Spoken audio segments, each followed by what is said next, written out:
Welcome back to the Abundant Practice Podcast. I'm your host, Allison Pereira, founder of Abundance Practice Building. I'm here with Sean Yang. You can check him out over at Practices.fyi. I'll put that in the show notes. And we're going to be talking about numbers, which isn't really like the strong suit of most therapists, but it is absolutely something that you need your practice to you need to be familiar with your practice's numbers, period. Whether you're a solo practitioner just starting out, getting into the habit of knowing what your numbers are and what they can do for you, or whether you're scaling into a group practice, Sean is here to talk to us about the importance of knowing those numbers and also how to do it in the smoothest possible way. So thanks for being here, Sean. Yeah, thanks for having me, Allison. Yeah. So question, because you work with practices of all different kinds, not just therapists. Why healthcare? Why this? That's a great question. So I think a couple reasons, and there are two people in my lives. The first is my girlfriend, who's a dentist, and she is in specialty training right now, but she's always wanted to open up her own practice. And Mhm. through her, I've met a bunch of other dentists who own their own practice. And I was just like, as I got to know them, I've always wanted to kind of do my own thing. I've always loved helping people build their dreams. And so just kind of everything worked well where I got to help them as they built their practice. I learned a little bit more about what they're doing, and I saw how difficult it is. Like, and ultimately, I think a lot of the difficulty came from things that should be a lot more accessible. It wasn't, I don't think building a practice is rocket science, but it does take a lot of grit, and it does take, I think, people who you can trust and gives good advice. And so I just wanted to be that person for them. I thought we needed more of that for all of healthcare. Mhm. And as I did that for dentistry, I also started working with my aunt, who is a therapist. And so Mhm. that's the second reason why I kind of got into this, which is she started her own practice. She does a little bit more of helping, I think, kind of middle-aged women who are in corporate kind of reach their full potential is where her primary niche is. Mhm. And as she did that, I saw the same problems happening in therapy that were happening in dentistry. And I was Mhm. like, okay, let's just kind of figure out how can we solve this across all of healthcare because I think being an owner is uh, one of the best things you could do for your career if that's something you wanted to achieve. Right. Yeah. If it's not on your list, that's fine. Keep working for Yeah, somebody else because it does, like you said, take so much grit. And part of the problems we were talking about before recording was like there are so many different hats a practice owner has to wear. And I think, especially, I'm going to lump therapists into a category that I think is fair generally. That like we're not numbers people. Like we don't all love that kind of data that maybe somebody who went to, you know, dentistry school or, medical school where they do have to take a lot more math than we did. Um, it doesn't come as easily to us, and we'd rather talk about feelings all day than look at a spreadsheet. But we do need to know our numbers. One of the things that I'm constantly telling people when they're freaking out is, okay, data, not drama. Like, let's actually look at your numbers. And most of them don't have them. They're like, oh, hold on. And I get that because they feel like they're drowning. They've got so much to do, or they feel overwhelmed by even how to get the numbers together and what numbers are important and what numbers aren't. And I'd love to talk about that with you to find out what's actually important numbers wise so that we don't have to focus on the ones that aren't. So maybe let's go there because I think if we simplify knowing what your numbers are, like what does that even mean? It's going to make it easier for people.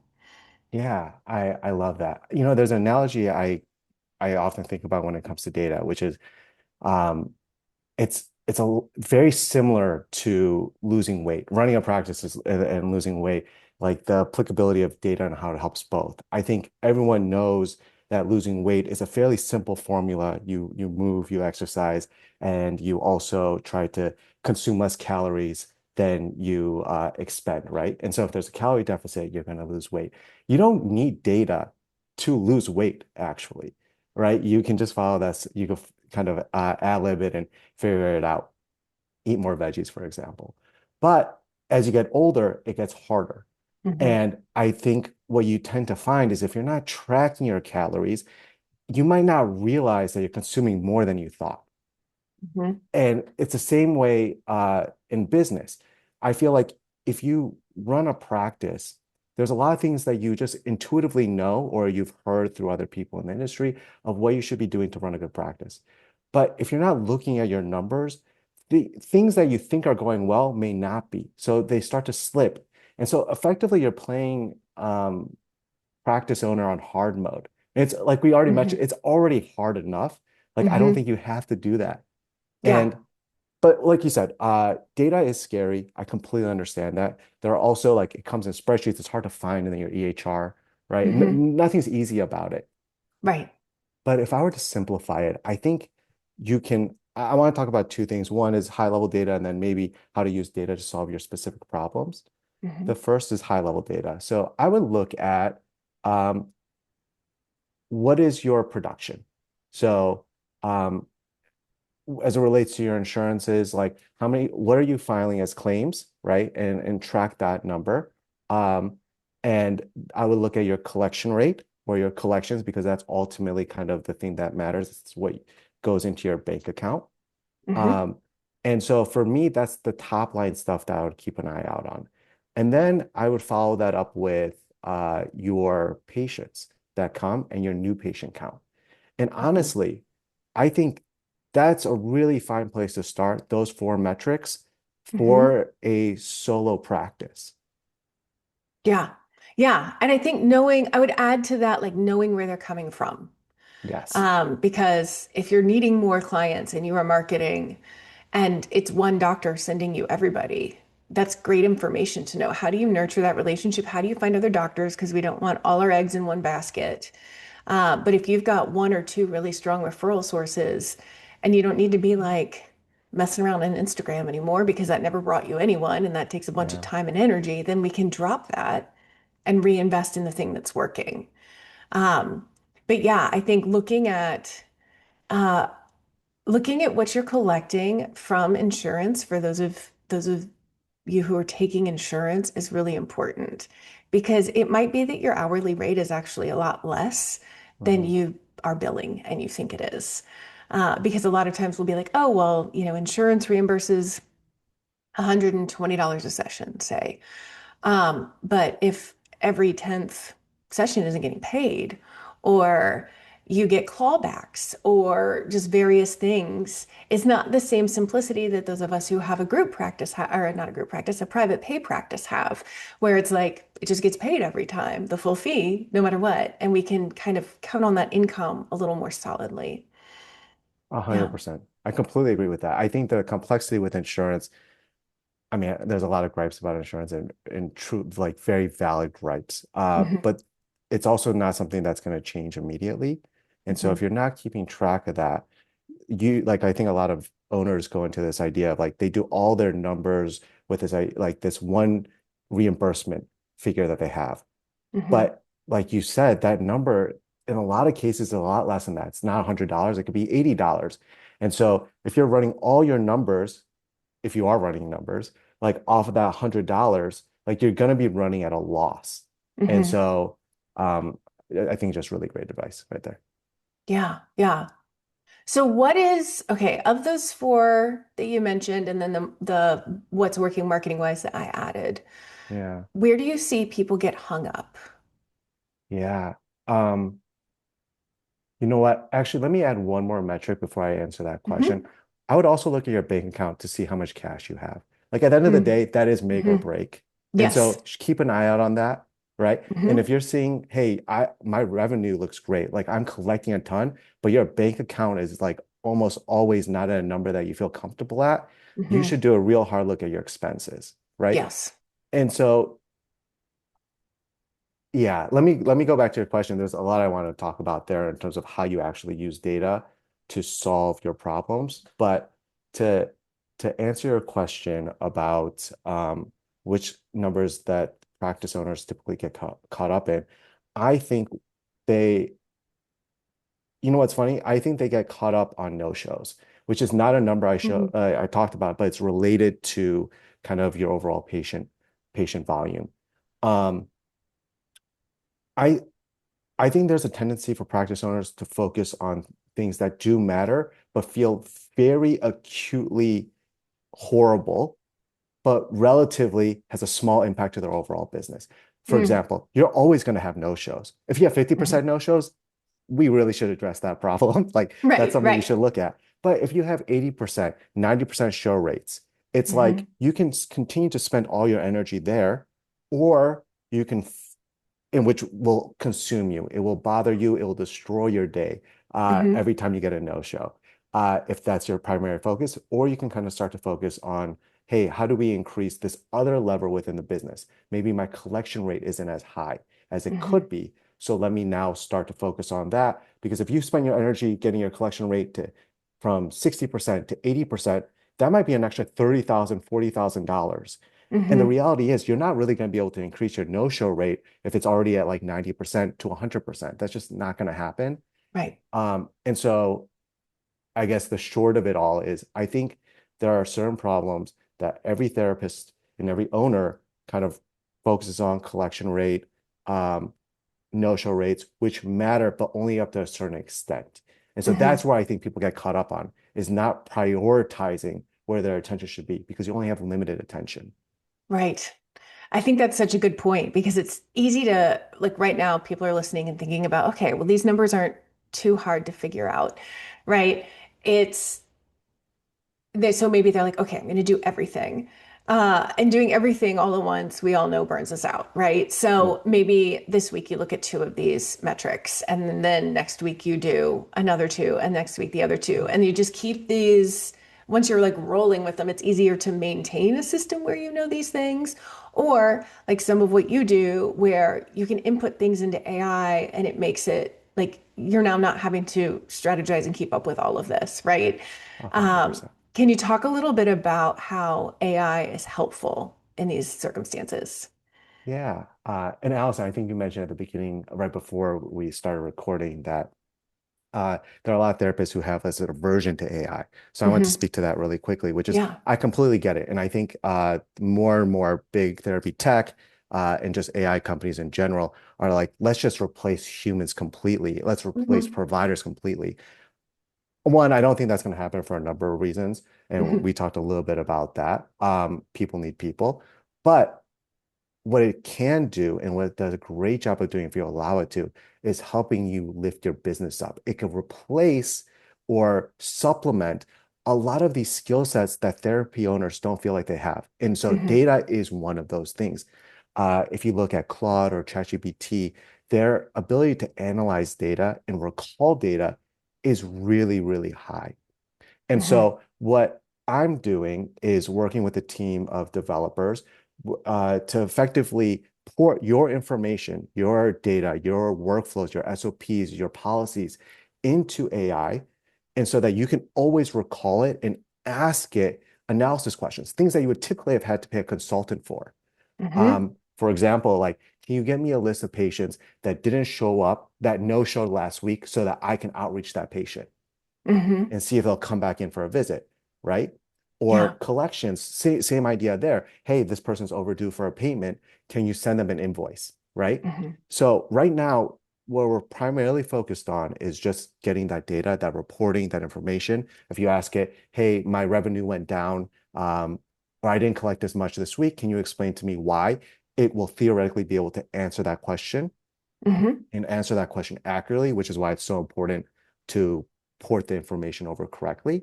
Hmm. But the hope is that one day we can have agents or other AI things that actually send out the invoice on your behalf, that actually take that next step, so that a lot of that stuff is automated. And it's already Hmm. happening in the corporate world. And so to be able to bring that into therapy, Hmm. healthcare practices in general, is what we're really excited about. Yeah. Um, does that answer? I got It lost there in the does. sauce. Oh, It's yeah. good. It's good. Okay, And I cool. want to say for people who are like, "Oh, that's a good idea. I can be using AI to do these things." I don't want y'all to take all your EHR data and put it into Claude or ChatGPT, not HIPAA compliant. Yes.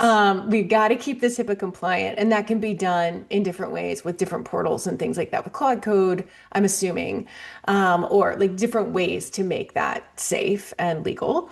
But don't be, never, ever, ever, ever take anything with any client information at all, even notes, into Claude or ChatGPT. Yes, Yeah, those are not HIPAA compliant and they don't right. sign BAAs. So a Yeah, hundred yeah, percent. Yeah. Great piece of advice. yeah. So I'm thinking too, something that you mentioned earlier about clients is we have kind of an average number of times that clients see us. Hmm. And most therapists aren't doing the math for each client to see how many sessions they typically have. And that's a really important number to know. Like if you do solution focused, solution focused, solution focused short-term therapy and you see people maybe like 4 or 5 times total, it's really different than if you're a psychoanalyst doing 2 to 3 times a week for years. Like getting a new client in your practice means something very different financially, from a marketing perspective. There's a lot higher ROI for that psychoanalyst than it is for the solutions focused person. Not that either way is right or wrong, but knowing your average number of sessions per client is great data to know that can also help the freak out. If people are getting it's slower thanks to big therapy tech, right? So, uh, if you haven't gotten referrals in a while, or they've slowed down, let's say like you used to get like 10 a month and now you're getting three, maybe that's okay because your people stay with you for years. And you can't really have taken on all 10 of them anyway. So, knowing the number of sessions really helps keep you from freaking out. 100%. I actually think that's where data is really amazing. It Mhm. provides accountability and visibility. Um, Yes. and the visibility is exactly what you talked about. It just makes you understand when you understand your business, you react to things appropriately. You Mhm. prioritize and spend your time on things appropriately. Um, and the accountability is honestly, you could just think of it as goal setting, right? It's hard to Mhm. end up somewhere if you're not actually pointing in the right direction or know which direction to go into. Um, and so that's where I think data is really powerful. I Mhm. think what you talked about is something that more owners need to think about because at the end of the day, you are an owner of a business. And I love independent practices because on a whole, so kind of generalization, I think they care more about patients than big tech does. Mhm. Not that the therapists at big tech don't care, but I think big tech as an organization and as a structure, they don't care as much about the patients as they do money. How do I know? Because I worked in mental health care startups that are venture Mhm. funded. Like I hear how they talk. Uh, Yeah. it's very numbers based. You know, it's all, how Mhm. many patients can we get in? We know the capacity. They don't think about the clinicians. They don't think about their burnout or the fact that it takes X amount of time to do notes Mhm. after. And they don't really think about the care other than, hey, can we keep them coming in as many times as possible? Mhm. Right. And I think that's why we need more independent practice more generally, or practices that care. But not enough owners think about their business, their therapist practice as a business. And the most important thing in a business, one of the most important things is really understanding revenue. Mhm. Um, and revenue, to your point, is like there's so many components to it that people don't think about. It's price and volume. And Mhm. price is a little bit more clear. It's the rate you charge. We just talked about with insurance companies, it might be a little bit more confusing to Mhm. calculate that number. But volume is something that you have a lot more control over outside of if you're a private pay.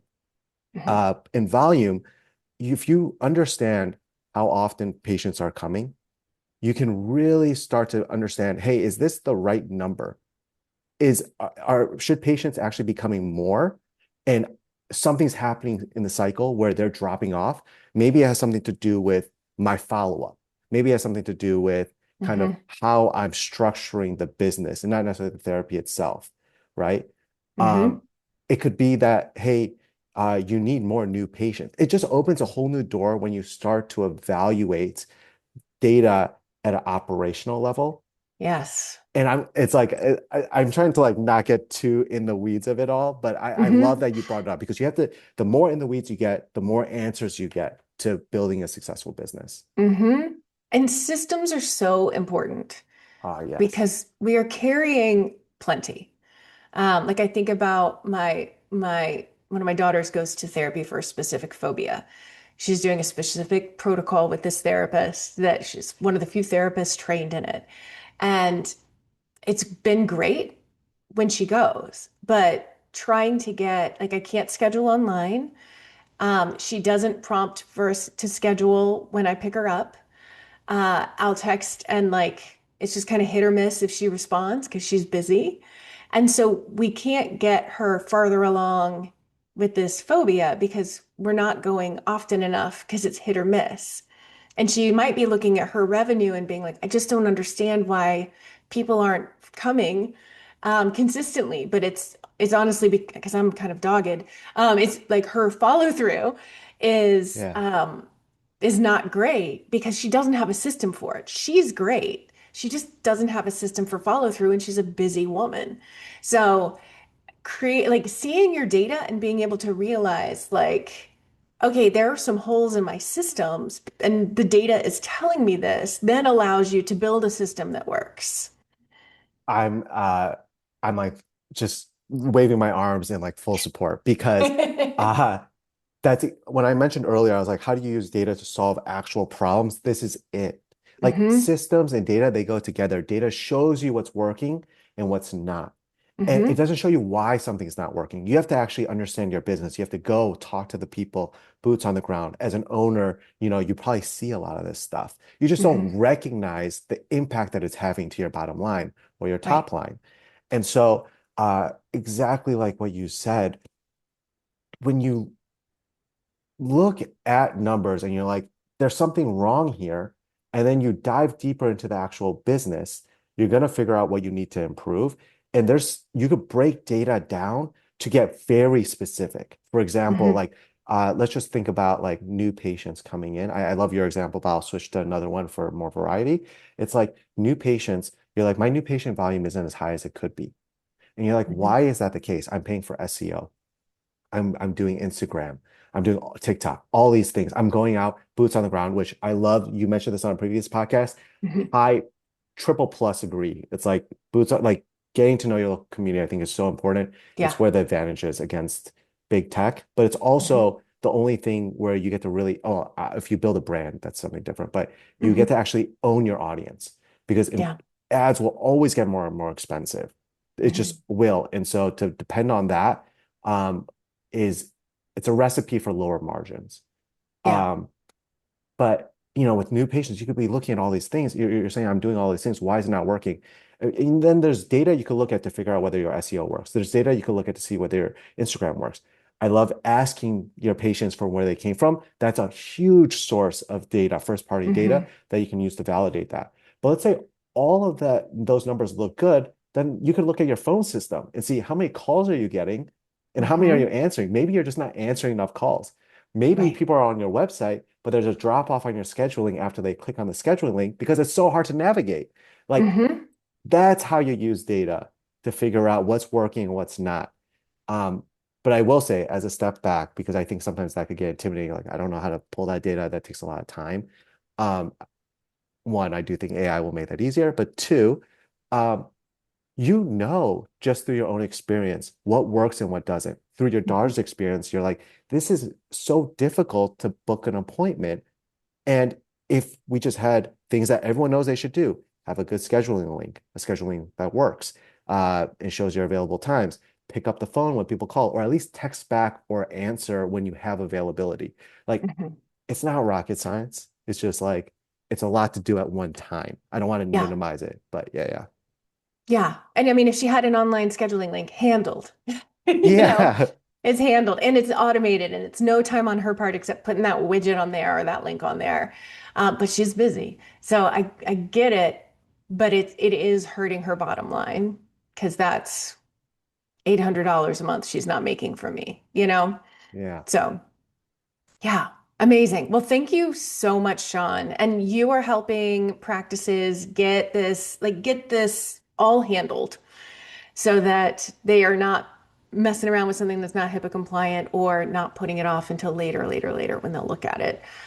So we have the link in the show notes so folks can get in touch with you. And thanks for talking about numbers in a way that's a lot less intimidating and easier to wrap our heads around. Yeah, I appreciate it. And like once again, thanks for having me on. This is a lot of fun. Absolutely. Yeah, take Yeah. care. Thank you.